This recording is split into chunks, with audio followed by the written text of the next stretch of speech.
Friends, welcome to my channel Vasu foods. ఇవాళ recipe వచ్చేసి ginger chicken fry అండి. Chicken ఎప్పుడు ఒకేలా కాకుండా ఈసారి ఇలా స్పైసీగా ట్రై చేసి చూడండి, చాలా బాగుంటుంది. ఇంకా టేస్ట్ అయితే నెక్స్ట్ లెవెల్లా ఉంటుందండి, అంత బాగుంటుంది. సో దానికోసం ఇక్కడ నేను 1/2 కిలో వరకు చికెన్ అనేది తీసుకున్నానండి. శుభ్రంగా వాష్ చేసి తీసుకుంటున్నాను. ఇందులో ఒక ఎగ్ అనేది బీట్ చేసుకొని తీసుకోవాలి. అలాగే 1 టేబుల్ స్పూన్ వరకు కారం, ఒక 1/2 టేబుల్ స్పూన్ వరకు పెప్పర్ పౌడర్, 2 టేబుల్ స్పూన్ వరకు మైదా, సరిపడా సాల్ట్, ఒక 1 టేబుల్ స్పూన్ వరకు దంచినటువంటి ఎండుమిర్చి పేస్ట్ అనేది వేస్తున్నానండి.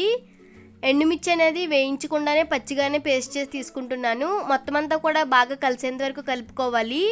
దీనిని 10 నుంచి 15 నిమిషాల పాటు మ్యారినేట్ చేసుకోవాలి. ఇప్పుడు వేడిగా మరుగుతున్నటువంటి నూనెలో వేసి హాఫ్ కుక్ వరకు వేయించుకుంటే సరిపోతుందండి. ఎక్కువగా వేయించిన అవసరం లేదు. మీడియం ఫ్లేమ్లోనే ఈ ప్రాసెస్ అంతా కూడా చేయాలి, లేదంటే మాడిపోతుంది. ఇక్కడ చూపించిన విధంగా ఇలా వేగితే సరిపోతుంది, ఎక్కువగా వేగనవసరం లేదు.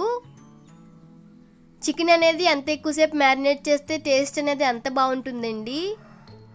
ఇప్పుడు ఒక స్ట్రైనర్ తీసుకొని ఒక ప్లేట్లోకి తీసుకుంటున్నాను మొత్తం అంతా కూడా. ఇప్పుడు వీటిని పక్కన పెట్టుకొని వేరొక ప్యాన్ పెట్టుకుంటున్నానండి కొంచెం గ్రేవీ కోసం. ఇందులో వేయించినటువంటి ఆయిల్ అనేది 3 టేబుల్ స్పూన్ వరకు తీసుకుంటున్నాను. ఆయిల్ కొంచెం హీట్ అయిన తర్వాత 1 కప్పు వరకు ఉల్లిపాయ ముద్ద అనేది వేస్తున్నాను. హై ఫ్లేమ్లో కొంచెం పచ్చివాసన పోయేంత వరకు వేయించుకోవాలి. ఉల్లిపాయ అనేది ఎంత బాగా వేగితే టేస్ట్ అనేది అంత బాగుంటుంది. హై ఫ్లేమ్లో ఉంచినప్పుడు ఎప్పుడు కూడా గరిటతో కలుపుతూ ఉండాలండి, లేదంటే అడుగంటేస్తుంది. మరీ మాడిపోతే టేస్ట్ కూడా కొంచెం చేదొచ్చేస్తుంది. ఇది వేగిన తర్వాత ఇందులో ఒక 5 టేబుల్ స్పూన్ వరకు అల్లం వేస్తున్నాను. అలాగే ఒక 2.5 టేబుల్ స్పూన్ వరకు వెల్లుల్లి పేస్ట్ కూడా వేస్తున్నానండి.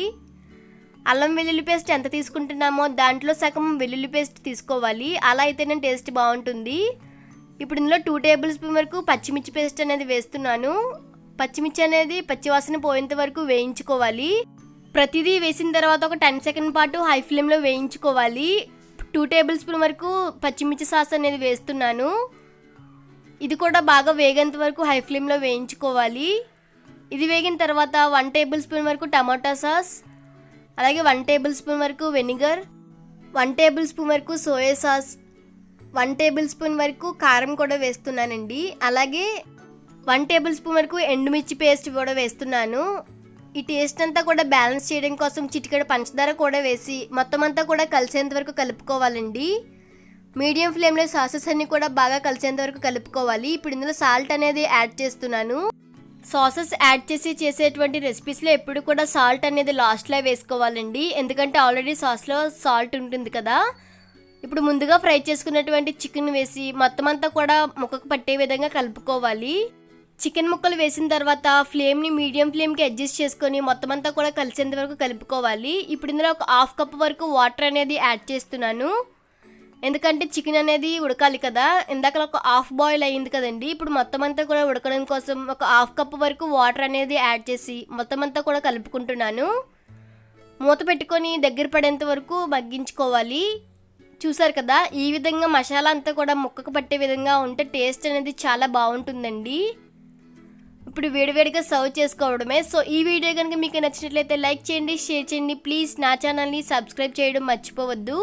మీరు కూడా తప్పకుండా ట్రై చేసి మీకు ఎలా కుదిరిందో నాకు కామెంట్ చేసి చెప్పండి.